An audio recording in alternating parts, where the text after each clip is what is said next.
নতুন ভিসা পাওয়া সৌদি আরব ও মালয়েশিয়াগামী কর্মীদের জন্য বিমানের টিকিট মূল্য কমিয়েছে বেসামরিক বিমান পরিবহন ও পর্যটন মন্ত্রণালয়ের উদ্যোগে বিমান বাংলাদেশ এয়ারলাইন্স লিমিটেড।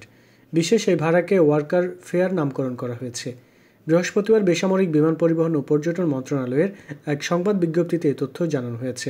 এতে বলা হয়, বিমান বাংলাদেশ এয়ারলাইন্স প্রাথমিক পর্যায়ে আগামী 30 জুন পর্যন্ত ঢাকা থেকে সৌদি আরবের জেদ্দা, রিয়াদ, মদিনা ও দাম্মামগামী কর্মীদের জন্য বিদ্যমান যথাক্রমে $480, $400, $430 ও $400 পরিবর্তে ভাড়া $360 নির্ধারণ করেছে। এছাড়া মালয়েশিয়ার কুয়ালালামপুরগামী কর্মীদের জন্য বিদ্যমান $175 থেকে $180 পরিবর্তে ভাড়া $150 নির্ধারণ করা হয়েছে। এ দেশ দুটিতে গমনোচ্ছু বিএমইটি কার্ডধারী কর্মীদের ক্ষেত্রে কমানো ও বিশেষ ভাড়া প্রযোজ্য হবে, এমন তথ্য জানিয়েছে বেসামরিক বিমান পরিবহন ও পর্যটন মন্ত্রণালয়।